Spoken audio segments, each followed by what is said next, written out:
I never thought my brother Mark would do this to me. We were always close, at least that's what I thought. But the moment our parents passed, everything changed. Our mom and dad didn't leave a complicated will. It was simple. Everything would be split equally between me and Mark. The house, their savings, whatever else they had left.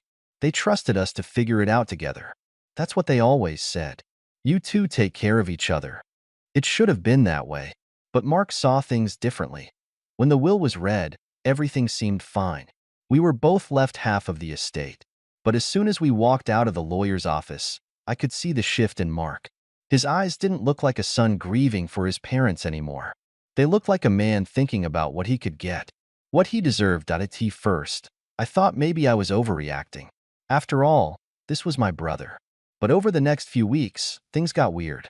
The first thing Mark did was sell the house. Just like that. No discussion. No, hey, what do you think about this? Just a phone call telling me that he'd sold the family home because it was time to move on. I had barely had time to process my grief, and he was already liquidating our parents' things. What do you mean? You sold it? The house was supposed to be for both of us. I shouted when I found out. He shrugged it off like it was no big deal. It's just a house, Anna. We don't need it. You weren't even living there. I'm the one who's been taking care of everything. Besides, I've got plans for the money. You wouldn't even know what to do with it. I was stunned. My parents' house, the one I'd spent my entire childhood in, was gone. And Mark had kept the money for himself. When I demanded my share, he promised me he'd take care of it. But that never happened. I started to realize that this wasn't just an unfortunate choice. He was trying to cut me out completely. Days turned into weeks, and I watched him living it up. He bought a new car, went on fancy trips, threw himself into business ventures that sounded like they were going somewhere. Meanwhile, I was stuck. I couldn't even pay off the bills for the apartment I was renting. My share of the inheritance? Gone. I had nothing. But the final straw came when I found out that he'd secretly transferred a portion of my inheritance into his own accounts, without telling me. It wasn't a mistake. It was calculated. One afternoon, after I had pieced everything together, I walked into his place. I needed to confront him. Mark, I said, standing in the doorway, you need to explain this to me. Where's my money? He barely looked up from the TV. I told you, Anna. I'm taking care of it. I wasn't having it anymore. You don't get to take care of it. That was my inheritance too, and you've been stealing from me this entire time. He finally turned off the TV and looked at me, that smug look on his face that I hated. You don't get it, do you? I'm the one who's been running everything. I've been the one putting in the effort to make something of myself. You've just been sitting there, feeling sorry for yourself. You never had a plan. I had to make sure I could survive. I felt my blood pressure rise. You think you're entitled to all of it? To everything? You're not the only one who had dreams, Mark. You don't get it. You've always been the lazy one, Anna. Always. He looked at me like I was beneath him. I'm the one who actually knows how to make money. You're just a dreamer. Get over it. That's when I snapped. You took my future, I said through gritted teeth. You took the house, the savings, and you're acting like I owe you everything. Well, let me tell you something. This isn't over. Not by a long shot. I could see his confidence waver, but he didn't care. You can try all you want, but you won't get anything. The money's mine now. And just like that, he had crossed the line. I left his apartment, but I wasn't done.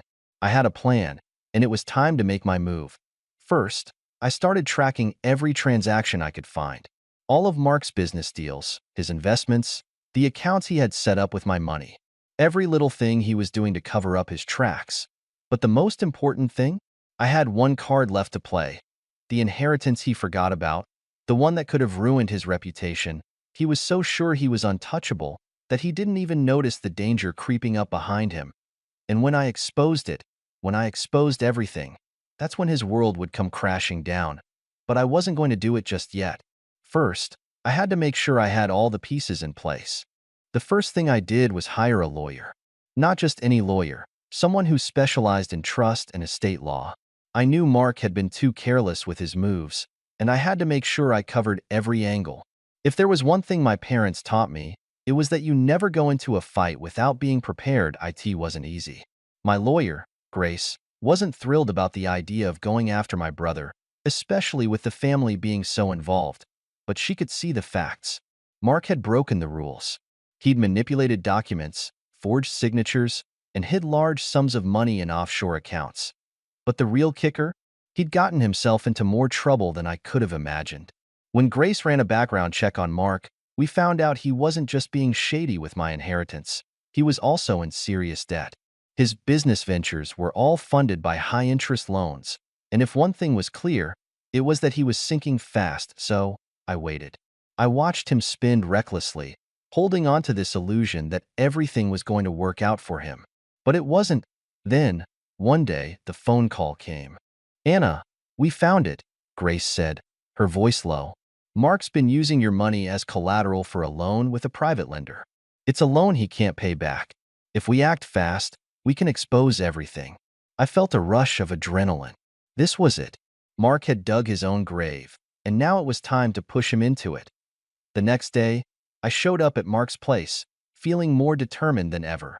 I had my evidence in hand, ready to confront him. He was lounging on the couch, scrolling through his phone, acting like nothing was wrong. "Mark, we need to talk," I said. Standing in the doorway, he didn't even look up at first. "What now? Are you still whining about the house?" I stepped into the room, placing a folder on the coffee table. "No, it's not just about the house anymore." He glanced up at me, rolling his eyes. "What are you trying to pull now, Anna? I told you, there's nothing left. Get over it."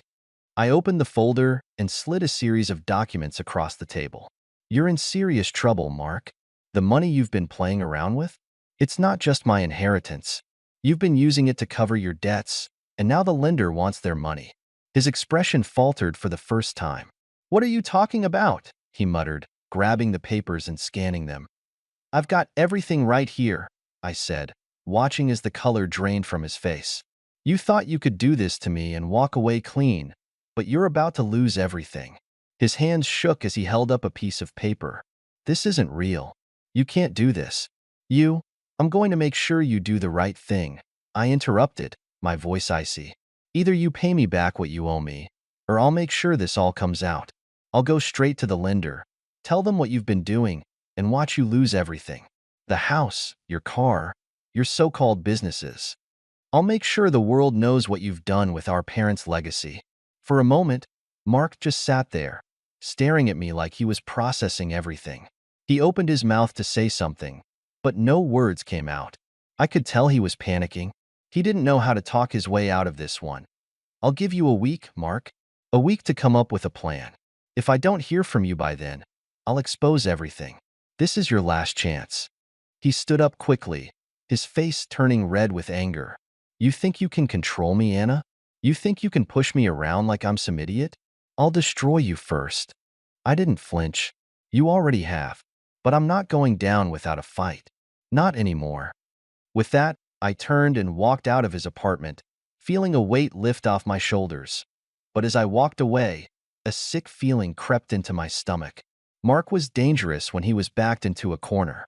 He had a way of manipulating people, of making them doubt themselves. He wouldn't go down quietly. I knew I'd won the battle, but I wasn't sure I was ready for the war that was coming. The next few days felt like I was walking on a tightrope. Mark hadn't reached out. I wasn't sure if that was a sign he was planning something, or if he was just too rattled to act. I couldn't shake the feeling that I had given him too much time, that maybe he was scheming something behind the scenes to turn the tables on me. I spent hours with Grace, making sure every detail of our plan was airtight. The last thing I needed was to miss something crucial that could blow up in my face. Then, exactly a week later, Mark called. I was sitting at my desk when my phone buzzed. The name, Mark, lighting up the screen. My heart skipped a beat. I almost didn't pick up. Part of me wanted to make him sweat, but I knew I couldn't afford to make the wrong move. I hit accept. "Anna," he said, his voice sounding different, wearily calm, like he had finally realized he had no choice. "We need to talk." I forced myself to stay composed. "I'm listening. I'll give you what you want. I'm not going to let this blow up, but there's something you need to know first." His voice wavered, almost pleading. I'm in deeper than you think." I clenched my fists. "What do you mean?" deeper. There was a long pause on the other end of the line. Mark sighed. The money I borrowed wasn't just to cover my personal debts. There's more. I got involved with the wrong people, Anna. There are people who don't take kindly to defaults. If I don't pay them back soon, they're coming after me. And you. My stomach dropped. What are you talking about? Why didn't you tell me this before? I didn't think it would get this bad. I never thought you'd catch on. But now I need your help, Anna. I'm asking you, no, begging you. Let me keep what I have left. I can make it right. I'll give you your fair share. Just please, I need more time. The desperation in his voice was almost convincing. Almost. But I knew better. This wasn't about me anymore. It was about him trying to hold on to whatever scraps he could. Why should I believe you? I asked, my voice sharp. You've already lied, manipulated, and stolen from me. Why would I risk everything for you? I'm not asking you to risk everything. Just trust me. Let me fix this. He sounded almost frantic now. If you go to the lender, they'll come after me. They'll ruin both of us. You won't get anything. I could practically hear the panic in his voice. It was the same panic I'd seen in his eyes when he realized I wasn't backing down. But the more he begged, the less I felt like I owed him anything. I had no intention of letting him wiggle out of this. Mark, I'm not your safety net, I said firmly. You've burned that bridge. You're on your own. But if you want to keep pretending you still have a future, fine. I'll let you have your last shot. But it's not going to be easy for you. And if I so much as see you try to pull anything else, I'll expose everything. No more chances. There was a long pause before he spoke again. Fine, you win. But just know this. I won't forget what you've done. I'll make you regret this. I hung up without another word. My heart was pounding in my chest, but I felt a strange sense of relief. I had set the stage. The next move was mine. But I couldn't ignore what Mark had said. The wrong people. What had he gotten himself into? And how far would he go to keep up his facade? I reached out to Grace again, telling her about the conversation. She warned me that this could spiral into something far worse, but we were both certain the final nail in Mark's coffin was coming. He just didn't know it yet. Still, as much as I felt like I was winning, I couldn't shake the feeling that this game wasn't over. Mark was dangerous, and if he truly had gotten involved with the wrong people, he wouldn't hesitate to drag me down with him. Then, I got a call that made my blood run cold. IT was from the private lender Mark owed money to. Ms. Wright, we've been trying to get in contact with your brother, the voice said, its tone icy and businesslike. It seems he's disappeared. My stomach twisted. What do you mean, disappeared? We've been unable to reach him for days. He's missed his payments, and now it's more than just money. We'll be coming to speak with you about your involvement. I felt a chill run down my spine as I sat frozen, holding the phone to my ear. The voice on the other end was calm, but the words carried a weight I couldn't ignore. You're coming after me? I managed to say, my throat dry. The voice didn't soften. We have reason to believe your brother has been using your inheritance as collateral for loans that have gone unpaid. We've been in touch with him, but he hasn't responded. If you don't cooperate with us, we'll have to pursue other measures. I couldn't breathe. This was worse than I thought. Not only was Mark buried under a mountain of debt, but now he was dragging me into it. They wanted to involve me, make me a part of his mess. My brother, the same person who'd stolen everything from me, was now trying to pull me into his disaster even deeper. Why would you think I'm involved? I asked, struggling to keep my voice steady. I have nothing to do with his loans or business deals. The papers we have show you as a co-signer on the debts, the voice said flatly. We believe you've been complicit in some of his dealings. I felt my stomach twist into knots. This wasn't just about money anymore. This was about my name, my reputation. They were trying to pin all of it on me. I fought to keep calm. I'll need time to look into this. I'll be in touch with my lawyer. Don't take too long, the voice warned. You'll want to act fast. The call ended, and I stood there for a moment, trying to process what had just happened. My legs felt weak beneath me. Mark had put me in a position where I could lose everything I had left. It wasn't just my house, my savings. This was my future. I picked up the phone and dialed Grace's number. Anna? Grace answered, her voice warm but strained. What's going on? I filled her in, telling her about the call from the lender. When I finished, there was a long pause. This is bad, Anna, she said quietly. It sounds like Mark has sold you out, trying to drag you into his mess to protect himself. We need to act quickly before this spirals any further. I felt the anger building inside me again. Mark had ruined everything. First, he stole the house, then the savings, then my future, and now he was trying to drag me into his debt hole. How could he do this to me? I spent the next few hours pacing, trying to think of any way out. The lender was right. If they could prove I was involved, I would be just as guilty as Mark. But if I confronted him now, would he lie his way out of it again? Then it hit me. This wasn't about playing nice anymore. This was about survival. And I wasn't going to let Mark or anyone else destroy my life. Not without a fight that I reached out to a few contacts, gathering information about the lender. I couldn't just sit back and let them push me around. If Mark had been involved in illegal dealings, I had to know the full extent of it. If I was going to get out of this clean, I needed every detail. Just as I was about to call Grace back with a new plan, my phone rang again. This time, it was Mark. I hesitated before answering. Mark. He didn't waste time. Anna, we need to talk. I swear, I didn't want any of this to happen. I didn't know they were going to come after you. I've made a huge mess of things and now, I cut him off. You think this is still about you? I snapped. You've taken everything from me. The house, the money, the future I was supposed to have, and now you're dragging me into your mess? You think I'm going to help you after everything you've done? His voice wavered, but there was still a hint of arrogance. I didn't want this, Anna. I didn't ask for any of this. You've got to understand. I'm trying to fix it, okay? Just trust me. I'll make it right. I wanted to scream, but I held back. You've broken every ounce of trust one had in you. You're not fixing anything. You're digging yourself deeper, and now you're dragging me down with you. I've already had enough of your lies. I could hear the desperation in his voice as he pleaded, Please, Anna, don't do this. Don't go to the lender. I'm telling you, they'll come after you. They're dangerous, and you don't know what they'll do. A cold realization settled in my chest. The people Mark had gotten involved with weren't just money lenders. They were people who didn't play by the rules. I'd seen enough movies to know what people like that could do to protect their investment. But what could I do? If I didn't act, Mark's mess would ruin me. I'm done with you, Mark, I said, my voice steady but final. Don't ever contact me again. And I hung up. My heart was racing, but it wasn't out of fear anymore. It was out of something else, something powerful that I hadn't felt in a long time. It was anger, yes, but it was also resolve. Mark had crossed every line. And now? Now, I was going to make sure he paid for what he did. I reached out to my lawyer, Emily, immediately. She had been a lifeline through all of this. While Mark played his games, I'd been quietly collecting evidence, gathering everything that could prove I wasn't involved in any of his shady dealings.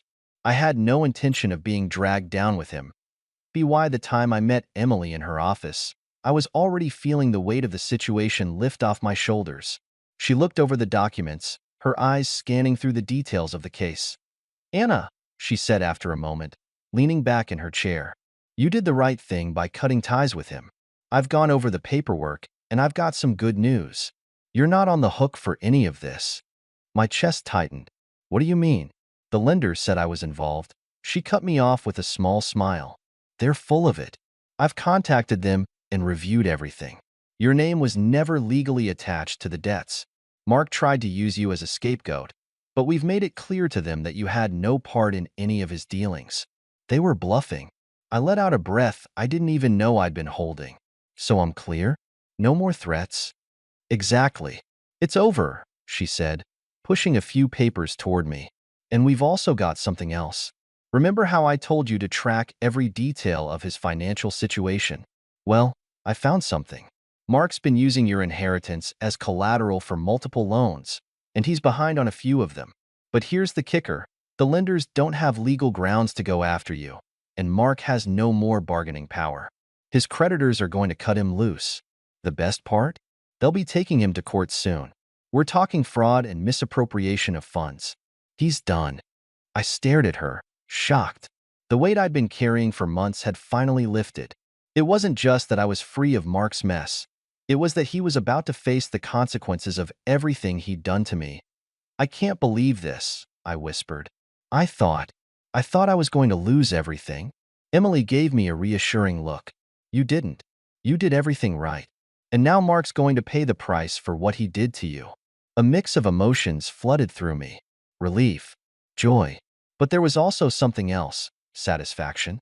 Finally, after all the betrayal, the manipulation, the lies, I had control.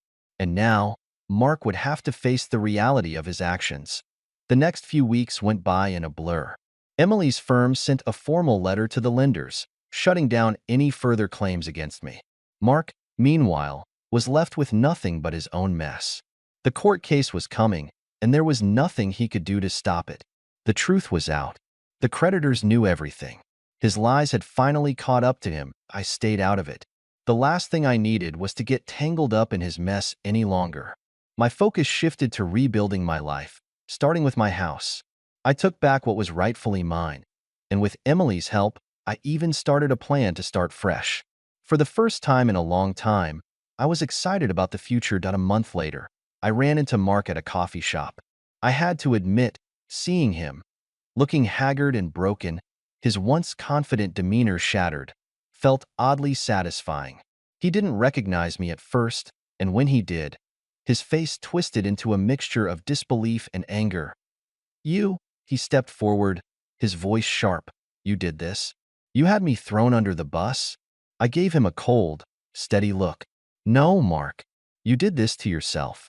You played your cards wrong, and now you're reaping the consequences." His hands clenched into fists, but he didn't move. There was nothing left for him to say. The man who had once controlled everything was now completely powerless. "I don't need anything from you anymore," I told him, turning to leave. "You lost it all, and you're going to keep losing until you understand that." For the first time, I wasn't angry. I wasn't scared. I was simply done, as I walked away. I felt a strange sense of freedom wash over me. No more manipulation. No more guilt. I had taken control of my life, and it was mine again. The revenge wasn't in the destruction I could have caused. It was in the fact that I walked away stronger, more determined, and with my future finally in my hands. And Mark? Well, he was left with nothing. What do you think? Was my revenge too much, or did Mark get exactly what he deserved? Let me know your thoughts in the comments.